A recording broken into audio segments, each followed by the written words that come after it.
Welcome to the Grawert podcast. Join us as we delve into the power of nutrition with Dr. Brooke Scheller, author of How to Eat to Change How You Drink. Discover how to reshape your relationship with alcohol through holistic wellness strategies. Tune in for insights, inspiration, and practical tips for a healthier lifestyle. Hi guys, welcome back to the Well Aware podcast. I'm your host, Dr. Lauren, and I also have the pleasure of being the Chief Medical Officer here at Aware Recovery Care. Speaking of pleasure, I am so excited this morning to welcome our very first guest for our Aware Book Club series. Our guest here is a doctor of clinical nutrition, a nationally recognized health expert, founder of Functional Sobriety, and also an author. Today, we're going to be discussing her book that's called How to Eat to Change How You Drink. Heal your gut, mend your mind, and improve nutrition to change your relationship with alcohol. It's been called one of the most influential books of the past 5 years. So I'm so excited to welcome Dr. Scheller this morning, Dr. Brooke Scheller. Hi, Dr. Scheller. How are you? Hi, Lauren. Hi, Dr. Lauren. It's so nice to meet you. Thank you so much for having me, and I'm excited for our conversation today. Yes, me too. So your book, which I found so fascinating, really dives into how your relationship with alcohol can affect your gut and how making really some simple eating habits and eating changes can improve your relationship with alcohol. Talk a little bit more kind of about your expertise in nutrition and your journey to sobriety and what inspired you to write the book.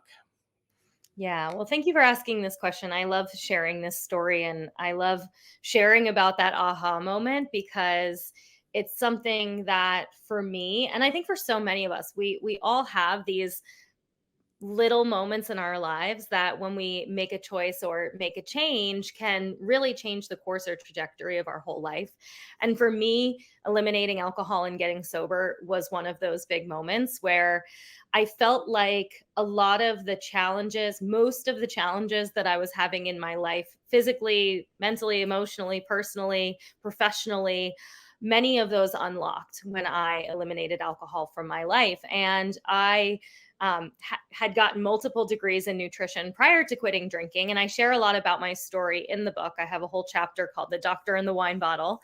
And, you know, like so many of us in the health world, there was this health halo around red wine in particular, that if you have a little bit of this, it's good for you. There's antioxidants. And I remember learning in my training, in my doctoral studies, about how Pinot Noir was the highest in antioxidants. And, you know, I knew deep down that my alcohol use was a problem, but I was finding these ways and these loopholes that I could kind of convince myself that maybe it wasn't that bad. Maybe it wasn't so problematic to my health. And I think that this is a great example of how this can not only affect healthcare practitioners, but also the general public, right?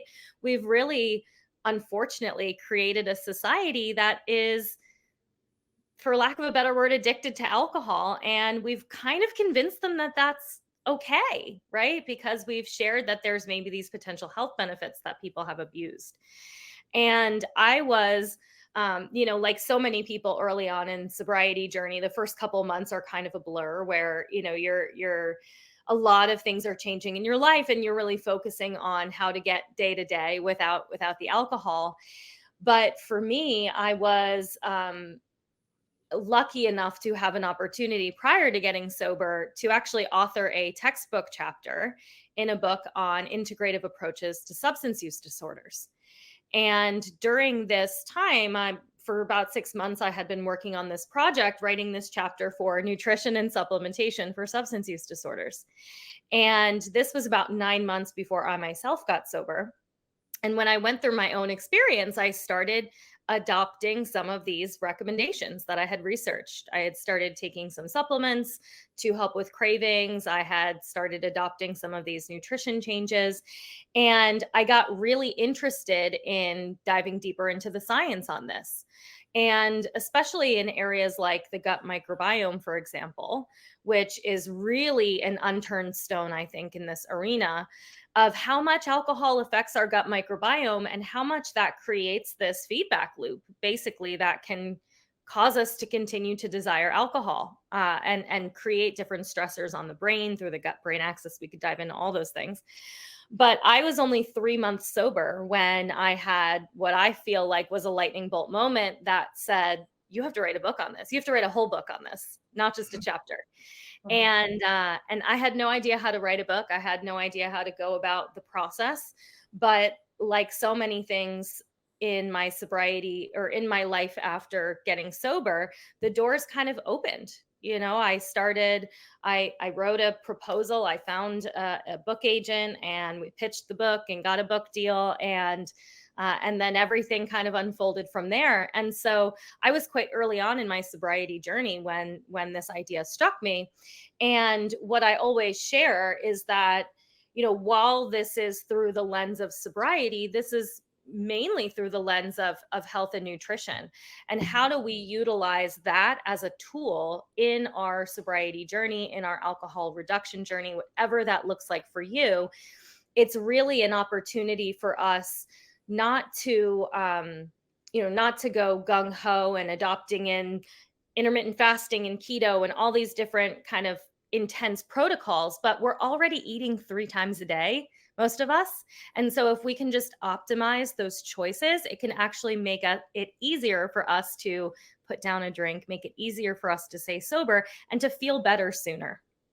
Yeah. Wow. What a great summary. One of the things you talked about, which really resonated with me, was this large gap between social drinking and what we call alcohol dependence or alcoholism, and how really there's a big gray area. And folks often struggle to know, what level is safe drinking, how much is okay. And there's not a lot really of guidance out there on that.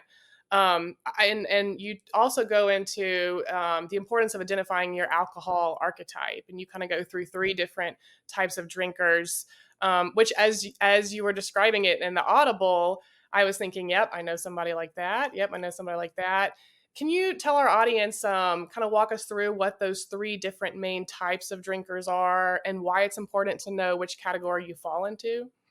Yeah. So this is so funny. When I wrote this book, this was like a component of the book that I never thought would be as helpful for people as it is. And after the book published and I started having conversations about it, this discussion comes up all the time about these 3 drinking archetypes.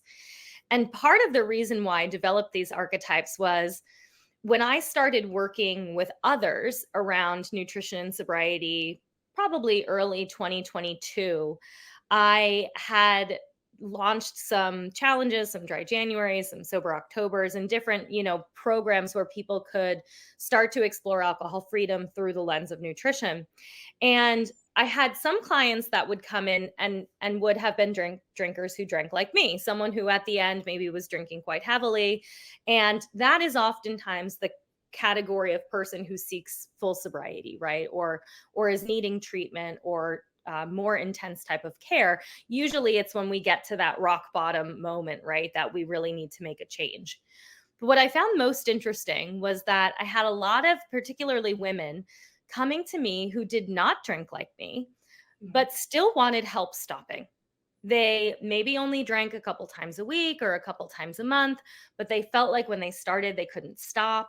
They were unlikely to pursue programs like Alcoholics Anonymous because they did not identify with that heavier type of drinking.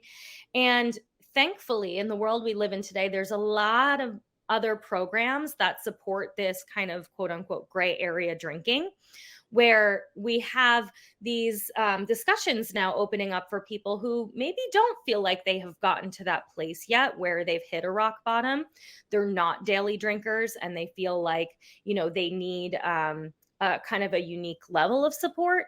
And so when I started doing this work, my brain, my science mind, and I'm sure you understand this, Dr. Lauren, like I'm always like, okay, well, why? Why is it that my body became someone who wanted to drink every day at the end? And why is it that someone else maybe struggles more in this social environment? I started thinking about the biochemistry. I'm thinking about the science, right? And so part of the reason that I developed these archetypes was for me to create a lens to look through from a nutrition or a science or functional medicine perspective. And so the three drinking archetypes are the social drinker, the stress drinker, and the habitual drinker. And I'll break each of those down briefly. The social drinker is exactly like it sounds. It's someone who's drinking mostly in that social environment. It's a few times a week, it's a few times a month. Oftentimes, they feel like when they start, they can't stop. They have one drink and it turns into 2, 3, and they wake up with a hangover. It is someone who maybe is that weekend warrior, and they, again, don't feel like they need to explore maybe full sobriety, but they're saying that something's off, right? Like they feel a loss of control in some way. The second drinking archetype is that stress drinker. And again, exactly like it sounds, it's someone who's drinking mostly from stress. They're drinking at the end of the long day. They're drinking after a triggering situation, a big life change. COVID was a big one with stress drinkers, right? This kind of maybe pushed some of these people who were not drinking as often into drinking more often because now stress is really high. And that third archetype is the habitual drinker. And this is someone much more in alignment that we would see, with addiction, that we would maybe diagnose with a substance use disorder, who is maybe drinking more like daily or almost daily and really having more of that chemical dependency. And what I find is that oftentimes in the folks that I've worked with, they've maybe started out as social drinkers. They became stress drinkers as, life stressors changed, as maybe alcohol consumption picked up, and then ultimately became that habitual drinker. Yeah. And so sometimes people have almost gone through each phase and ultimately landed in that habitual drinker. Got it. Yeah, that's so fascinating to think about the progression there, folks going from one category to another. Well, the other thing you talk about, I think, is alcohol's really important relationship with blood sugar and how alcohol actually lowers blood sugar, which leads to more alcohol cravings. And then you go into some really specific tips for kind of a 4-week plan. Talk to us a little bit more about alcohol's important relationship with blood sugar and how that informs or influences your recommendations for folks on their food intake.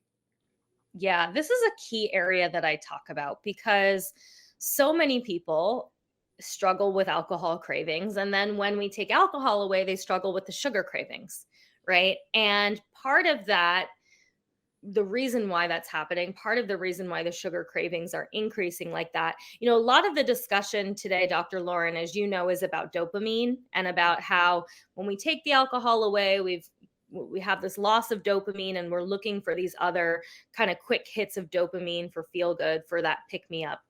But the other piece that we're not talking about enough is this blood sugar element. And I actually like talking about this more because I think there's a lot more that we can do in terms of influencing blood sugar levels through foods that we eat.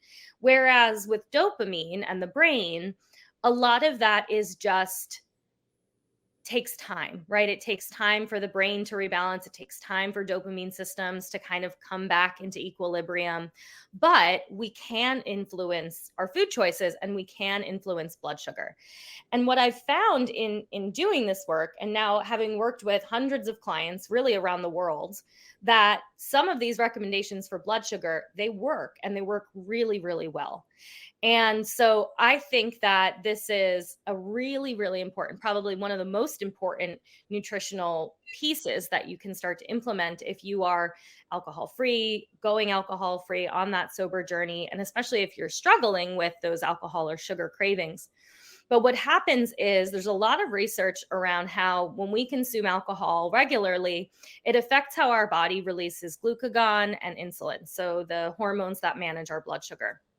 And over time, we as alcohol users or previous alcohol users have a tendency to lean more into hypoglycemia. So we have drops in blood sugar that can manifest as cravings for carbohydrates, sugar, and you guessed it, alcohol.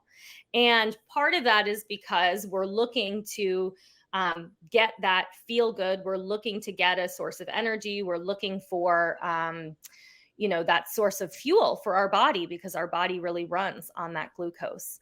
And alcohol is an interesting thing because we often think about, well, if I don't have sugar or carbohydrates with my alcohol, yes, those are going to cause an increase in blood sugar, but it's actually the ethanol molecule itself that is the problem, right? That is the one that's actually affecting how we manage blood glucose. And there's a book from a long while back that I reference in my book where the author talks about how about 95% of chronic alcohol users have blood sugar irregularities. And Wow. so if that is true, there's this is a reference from many, I think the 90s. Um, there's not a lot of research to fully support that quite yet, but there is a good bit of research around alcoholic hypoglycemia, which is what we call it. And that unfortunately, a lot of times we're looking at this in really heavy alcohol users. So there's really a need for more research in people who are a social drinker or who are maybe only consuming a few times a week and maybe in that moderate drinking arena. But the good news about this is that, again, we can have a lot of control over blood sugar through the foods that we eat.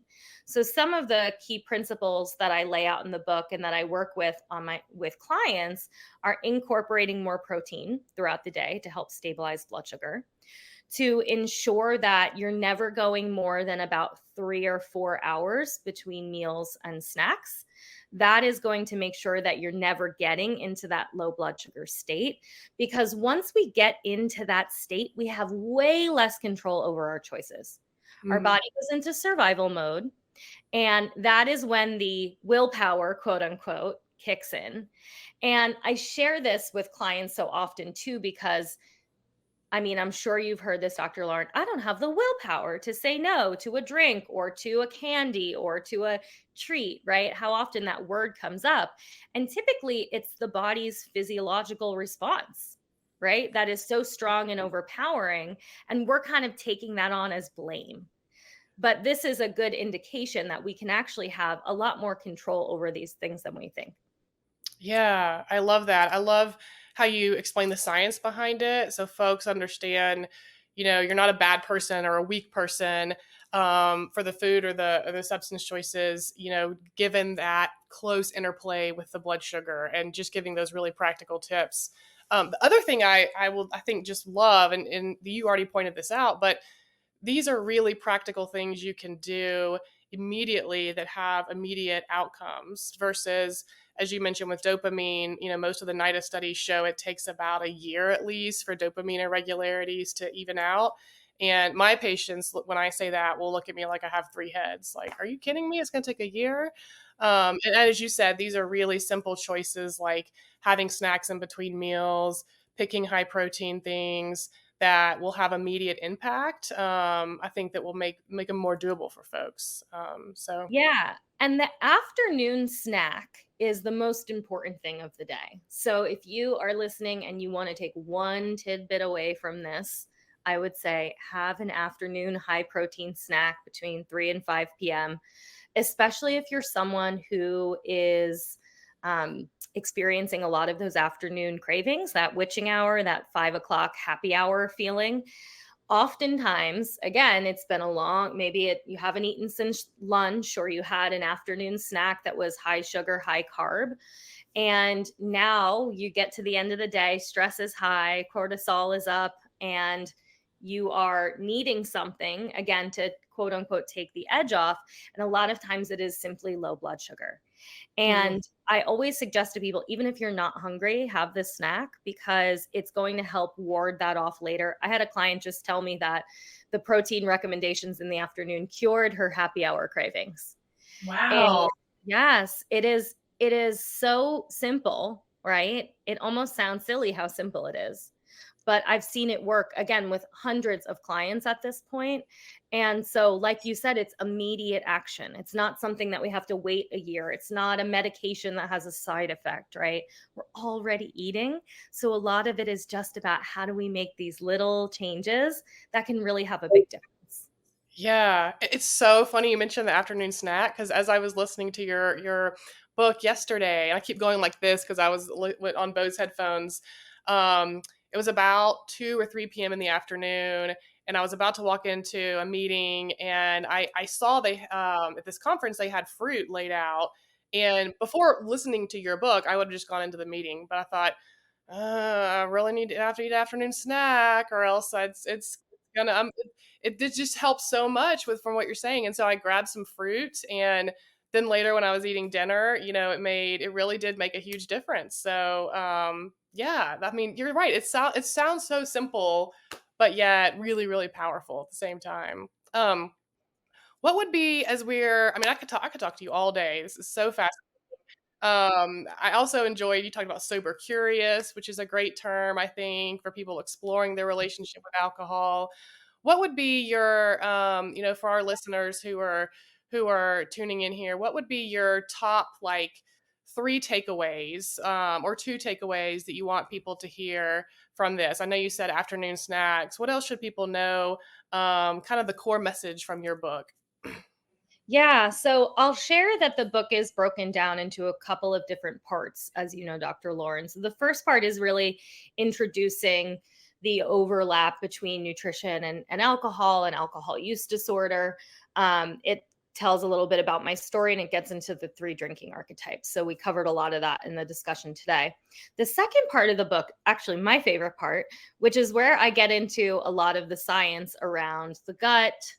There's a whole chapter on the gut. There's a whole chapter on blood sugar and hormones, which also talks about cortisol and stress and those types of things. And then the brain and the brain's neurotransmitters, and how nutrients like B vitamins and vitamin D and magnesium and zinc, how all of those actually influence our brain and our mood and our cognition.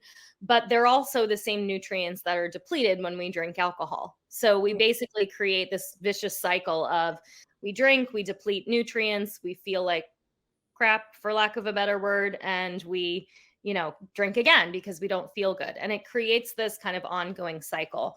And I really love the science pieces, because I think that what I have found in working with my clients in particular is that there are some people who really just they like to know the science. They want to understand what's going on in their body, and it helps to change the way that they think about it, right?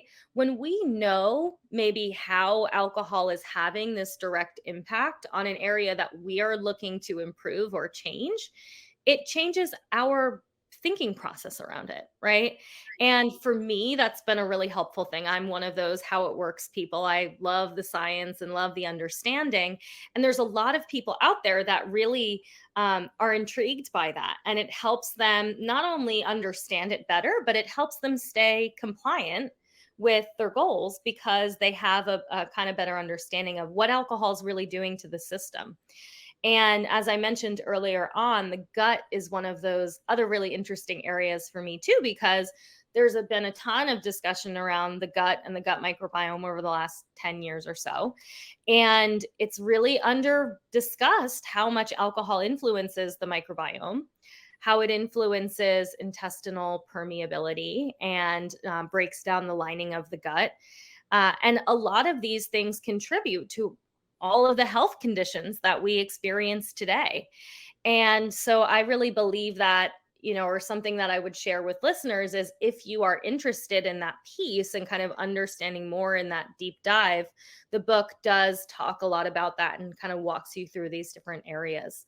And then the third part of the book, as we mentioned, is really the guide. So it's a 30-day guide to cutting back or to elimination. So whichever your goal is. And we framed the book in this way because we wanted to make it applicable for people with all different drinking archetypes. If it's someone who wants to or feels like they should completely eliminate, that it can support them, but that it can also support someone who's feeling like they are a social drinker and they want to just cut back.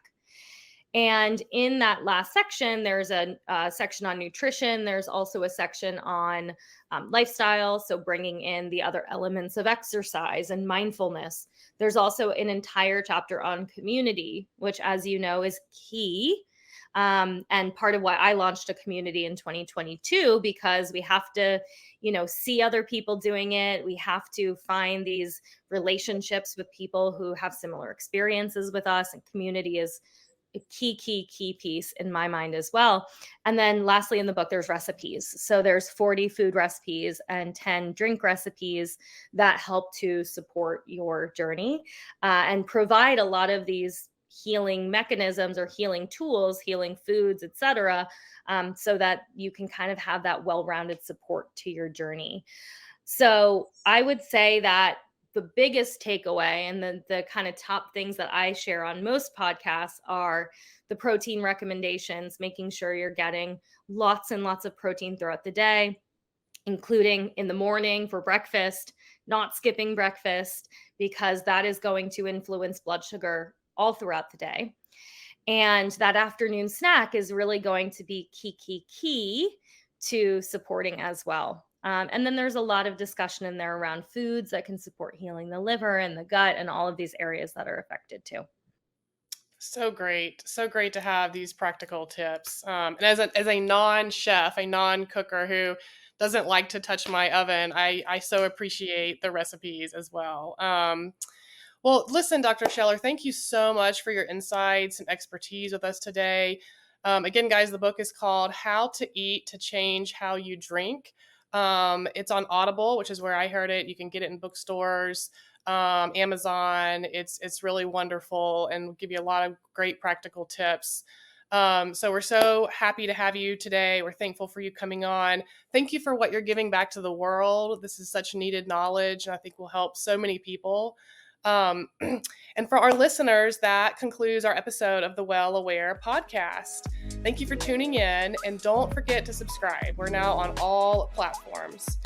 And until next time, take care of yourself and do something nice for yourself today.